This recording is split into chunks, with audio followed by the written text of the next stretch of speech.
That was 7 seconds for me, guys. That's what you get. Are we going?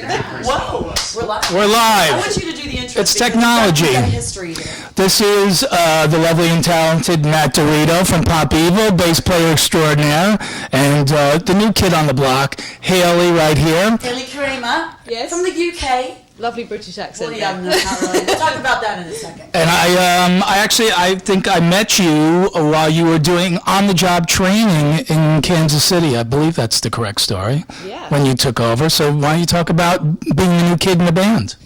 It was, I don't know, it kind of felt right in my gut when I first turned up to Grand Rapids and we rehearsed. And we just kind of hit the road straight away, worked things through in sound check. The previous drummer was still doing some of the shows. And then when it kind of, within a few weeks, it kind of just felt right to make that transition, you know? You had that dynamic, though, with having males in the band, and all of a sudden now you have a female drummer, by the way, which is the coolest thing ever. How was that sort of transition for you, dealing with, you know, a lady on the bus and all that comes with that? Matt's a gentleman, though, so. It's great. Yeah, sure. Just don't eat his ladies out there that know Matt. Just don't eat his Little Debbie snack cakes. You'll be fine. Yeah, exactly. I don't like those, that's why I got the job, I think. Some of the worst fights on the bus happen over food, like all the time. It was great, and her first tour with us was, she started on day one of the Rob Zombie and Disturbed tour. So it was like she's doing arenas and like all these big amphitheaters and stuff like that. Like that was like, the debut show for her. And went over great. I mean, what an awesome tour for her to start on. And like even the dynamic on the bus and everything is just really great. She's super mellow. She's even keel all the time. You know what you're going to get from her. And, even after she gets Pickled. a few drinks, and then it's just like, all right, going to bed. Do you feel protective of her? I mean, she's a beautiful woman. I'm sure, I don't know what your relationship status is, but assuming you're out on the road a lot, you probably get a lot of male attention. Yeah, I feel like the protector of the whole bus a lot of times, though. Like that's kind of my role. And I feel protective over you guys, though, because you guys get some trouble sometimes from... Oh, let's hear about that. Yeah. Oh, no, I know. Right.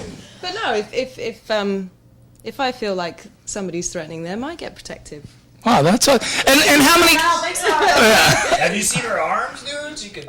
Yeah, I know. But the thing is, like, how many band members actually get to come in while the previous musician is still in the band and kind of learn that way? Because usually it's like, F you, I'm jumping off the tour and there's bad feelings, and the new person has to come in and learn from scratch, and this was sort of like, oh, this kind of eases you in. Yeah, that's what was so cool. Yeah, and also having two drummers on the bus. I mean, that's just amazing. For drummers love to hang out with drummers, so yeah, that was fun. But yeah, it was so loving. Chachi put a lot into Pop Evil, and I think he needed to feel like he could pass the flag. He could just leave and everything's going to be okay. We were talking a little bit before we started rolling about sort of your background and everything, and I was just saying, seeing now a female drummer, our photographer's husband is in a band. He has a female drummer. You're starting to see that a little bit more. It's becoming a little bit more prevalent, and you've noticed that as well. Oh yeah, it's definitely on the rise. I'd like to think 20 years, that's maybe a bit too soon, but 50 years, it should be even. It should be all women in every band. Yeah. Female drummers. That's why I'm wearing my glamorous ladies of wrestling shirt. I'm into girl power, man. I'm just gonna sit back. No, it's definitely more acceptable these days to learn drums as a female. It's an option that's just there now. Whereas it wasn't so much. You've seen this trend sort of catching on lately in maybe like the past 5 or 6 years. Yeah. But you've been working at this your whole life. Mm-hmm. Yes. You said that you played instruments since you were a little kid, but drums began when? Drums began when I was like 11, 12. I was playing piano from 5, and I did singing, and I tried the flute, but I was too girly. It didn't suit me. So yeah, then I sat behind a drum kit and just fell in love. I haven't looked back since. I think it's so interesting that you kind of walk into this sort of established situation, again, going and playing arenas and things like that. One of the things that I've been reading consistently over and over about Pop Evil is how what genuine people you are. I mean, Don has said, you know, you're very charitable. I just saw that you were at St. Jude's Children's Hospital. Tell us a little bit about that dynamic, because I like people out in the mainstream who think, you know, this guy's with the long hair and the beard and he's scary looking, the screaming music. You He's guys very are scary nice looking, people. very Well, scary. he's still scary looking, but You know, that's an important part of your band. I love challenging those stereotypes too, because you know I've dealt with those since I was a teenager. Yeah. You know, before I had any credibility behind me, like, well, this guy does it for a job, he must be okay.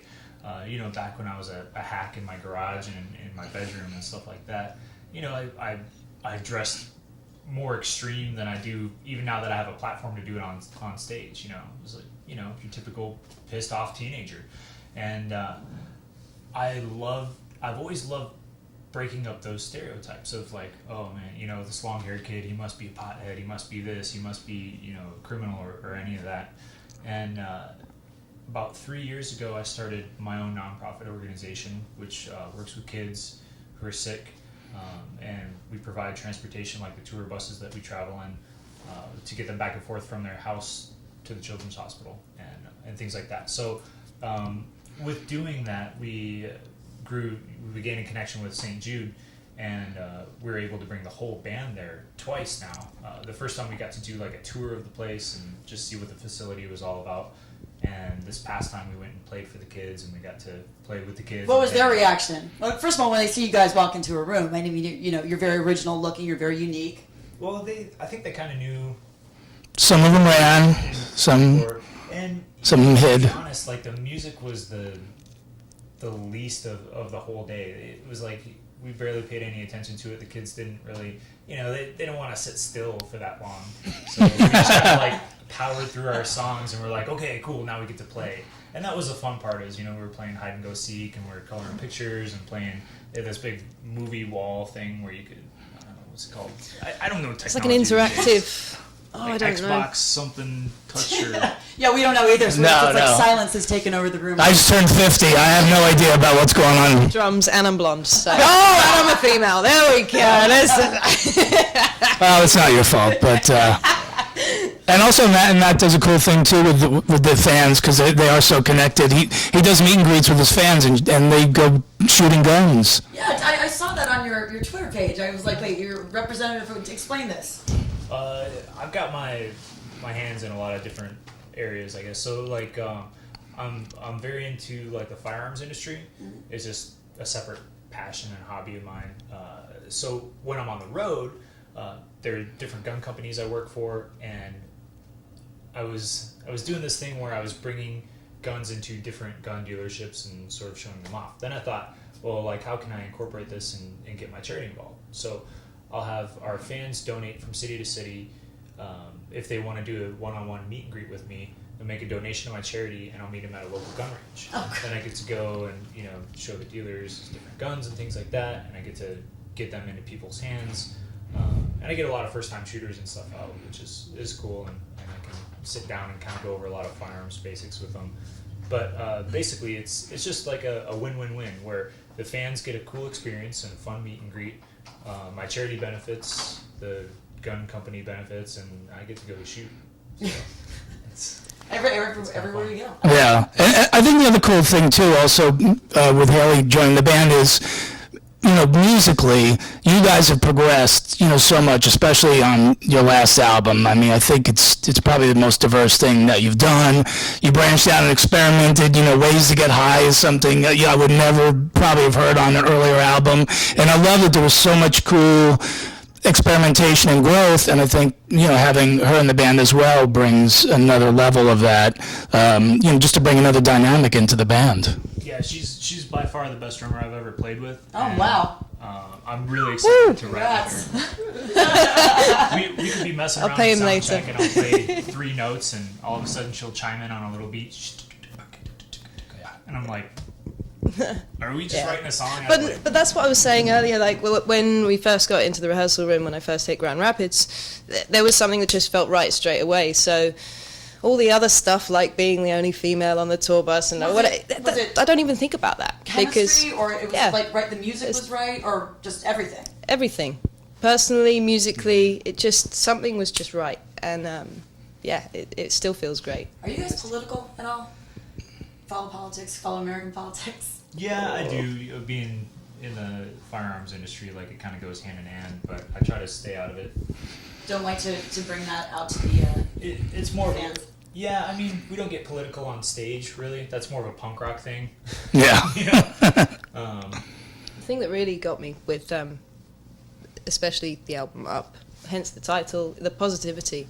You know, a Pop Evil show is so much fun, and I think so many bands forget that in this day and age. It's very much focused on who's tougher than everybody else and very dark kind of images, whereas a Pop Evil show just lifts people up. Yeah, there are moments when it's like fight and hard stuff, but I honestly, genuinely feel a room be uplifted. The room you is know? being uplifted. It feels It is. Some bass drums kicking Yeah. out from underneath, you know? And I think that's a really special thing, and that's something that really spoke to me before I applied. I agree 100%, and I think for me, being thrown, right into the deep end like you were, coming into the band and playing arenas, you got to step up your game. Matt, I wanted to ask you same thing. When you guys came on my radar, you guys were opening for Judas Priest, and probably the first time you guys had played big venues. Talk about some of the things that you learned from those guys, with having been on the road with those veterans. Yeah. We learned a lot in, like, just in how to run a tour. Like certain things that we were doing, like backstage etiquette, all those little, like, nuances. I remember taking notes in those early days and telling our crew, our tour manager and stuff, like, hey, listen, like, take note of this. Like, we need to do stuff like that when we're out on our tours. And, even musically, like, we learned a ton. We had this little, I don't know, like a little slice of things that we felt like we could do in different styles, I guess, that we could play. And over the course of our albums, we've sort of broadened that a little bit. Like you said, the most on this past album. And it was really cool to see, like, for instance, that Judas Priest tour, how they could take you on a ride and, like, put dynamics into their set. So, it's different than listening to an album. It's different than listening to, like, a mixtape or something like that.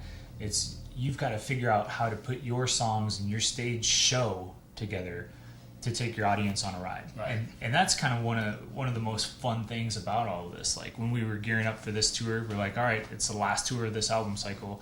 What are we going to do different? Same songs. How are we going to put on a different show? Yeah. And still take people, start out here and then take them down here and then move them this way and then that way. Right. And This tour, I'm so happy for you guys. Like, I'm happy for myself, obviously, playing the shows every night, but because of the amount of work that you've put in for almost 10 years, 10-year anniversary of Pop Evil coming up, the flow of this show is just spot on. Like, the set, the way we've got it set, all the lights, everything just...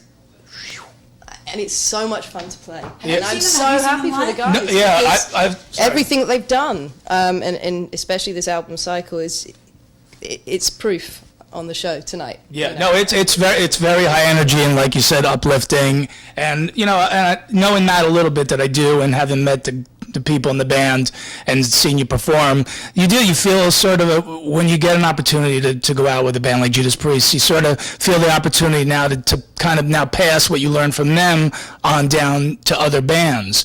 A lot of bands don't do that. They just kind of take the stuff and let people go out. But you guys kind of...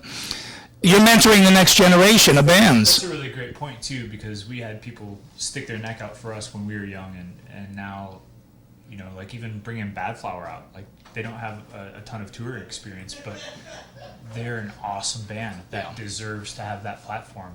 And so getting them out here with us and trying to, take them under our wing a little bit, it's cool to be in a position to be able to do that again. Yeah. Well, we're going to get you out of here, but Yeah. I'm always curious. You're going to be put on the spot here. This is just a random question, but I'm always curious.